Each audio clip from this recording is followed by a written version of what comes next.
exceptional items that I wouldn't normally spend a greater amount of money on, but in this case I did feel like they added or brought me additional value. Honestly, this is one of the best things I've bought this year, and I seriously considered making an entire video. It's the only thing that you can spend money on that will make you richer. Hey guys, so 2022 is coming to a close, and I've been looking back through my budget to see what are some of the biggest things I've spent my money on this year. And I thought it'd be fun and interesting to share with you guys some of the biggest expenses that I've had this year. Which categories, which items have I spent money on that I wouldn't necessarily spend money on a regular basis. So let's get right into it. Now, the reason that I've decided to do this video before we get into the items is I talk a lot about saving money and investing money on this channel, but I don't really talk that much about spending it. And of course, saving and investing are very important in your wealth building journey, but also spending is important as well. Knowing what you feel comfortable spending on, what you can allow yourself to spend money on, and what you personally feel like you want to spend your money on. Because spending our money and enjoying the things that we spend that money on bring us a sense of happiness and satisfaction. And as long as that's not the only thing that we're seeking our happiness, our satisfaction from, then I think it's fine. And as long as you've budgeted money to have fun,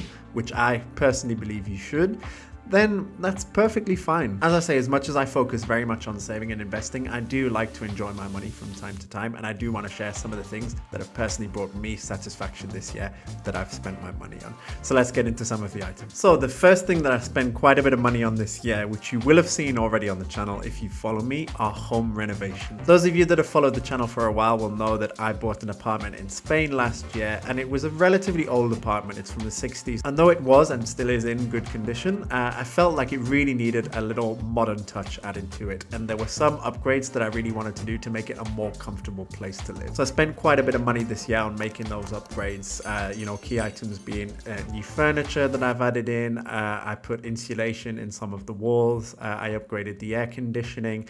I'm currently looking at getting the bathroom and the kitchen done out, and getting some windows changed as well, just to make the place a bit more comfortable and more modern. And I decided to spend my money on this for two reasons, because number one, of course, this is my home and I want to feel comfortable and happy living here. Not that I wasn't before, but if I can optimize my comfort and happiness for the time that I'm living in this apartment, then of course I will do so. And the second reason is a lot of these upgrades kind of have some added value to them, which means that they will give the property, or should give the property, an increase in value. My hope is that some of the added value, some of the value that comes from these upgrades will be reflected in the sale price or in the rental price of the property when that time comes. The second category that I spent quite a bit of money on this year was education. So this comes in a lot of forms. It comes in the form of, for example, courses that I've bought online, a few coaching sessions that I've had with people.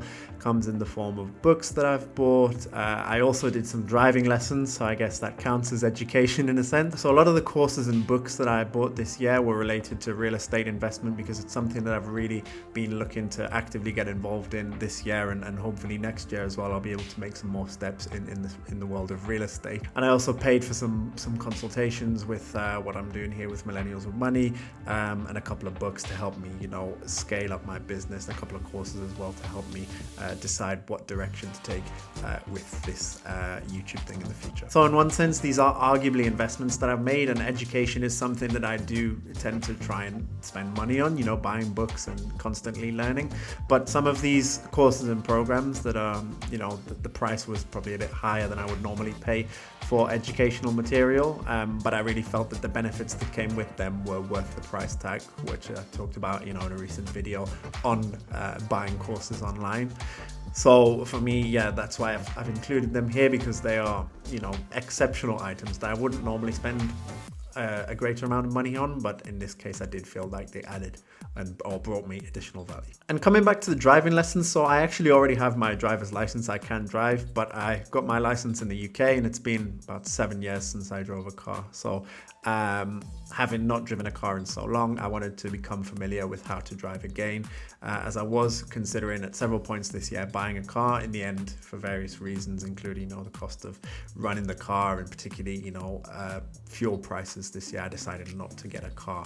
But simply having that ability to get a car, whether it's a rental car or some of these cars that you can get on demand now in Madrid, you know, like the city cars, GoTo, Free Now cars, it's handy to have the comfort of being able to drive and feeling at ease behind the wheel if I ever need to. And of course, on the UK, cars drive on the left-hand side of the road with the wheel on the right, whereas in Spain, drive on the right-hand side of the road with the wheel on the left. So that was also something that I actually, since it's been so long, didn't need a lot of time to get used to, but of course, something that I had to adapt to when I got in the car for the first time. The third thing that I spent a lot of money on this year that I used to spend a lot of money on but haven't been able to recently was travel. Now, of course, since the pandemic, travel has been a lot more complicated, and for that reason, after the start of the pandemic in 2020, I only ever really traveled around Spain, and in 2021 it was the same. So I hadn't actually left Spain since 2020 until I went to Dubai earlier this year. And of course, I made a few other trips this summer. You should have seen from my videos. I went to Paris, I went to Bulgaria, I went to Cyprus, and more recently I went to Albania as well. And before the pandemic, I was a pretty frequent traveler as well. So this was really getting back to some kind of normal for me. So I guess in one sense, this is an ordinary expense, but at the same time, you know, having not been able to travel or not wanting to travel as much over the past few years, this is why I've included travel as an exceptional expense. And I think as long as you have the money and you have it in your budget, it's very hard to argue against the idea of spending money on travel, because it's probably a lot of people's favorite pastime. And there's a quote that says, travel is the only thing that you can spend money on that will make you richer, because, you know, a lot of the experiences that come with travel, meeting people, experiencing new places, just making those memories, it really, really brings you, I think, a deep level of satisfaction and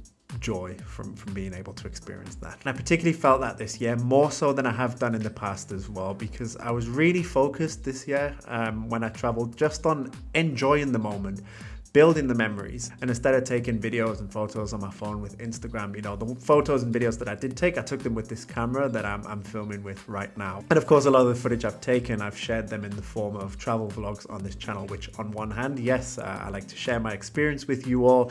I like to educate and help you out, give my tips and what I've learned from those travels. But on the other hand, it's something I really enjoy, just making those videos. And then when I watch them back, it lets me relive those good moments that I had while I was traveling as well. So the memories from the trips that I've taken this year, they're much stronger and they feel much richer and better than some of the trips that I'd taken pre-pandemic, for example. And the last item that I want to mention as part of this video. Now, as I said earlier, I didn't buy a car, but I did buy an e-scooter. Honestly, this is one of the best things I've bought this year, and I seriously considered making an entire video dedicated to the e-scooter because it's just fantastic. You know, the reason I wanted a car was to move around a lot easier, a lot quicker, but to be honest, I wasn't going to need it that much. And I wasn't going to be making long distances with it. So it was going to be very expensive for those distances that I was going to be traveling. So the thing is, in my situation, you know, I live in a city on the outside of Madrid where I have a suburban train station, a cercanía station nearby. But it's, you know, it's like a bit of a walk to get there. And then, you know, that train gets me into Madrid. And, you know, then I can take the metro in Madrid, but the metro costs money. And then, you know, if I want to move around my city, you know, it's without a car, it's, you know, it's kind of going on foot. And yes, there's a bus network, but, you know, and I don't really need a car that much. And I do have options on public transport to move around the rest of the Madrid community.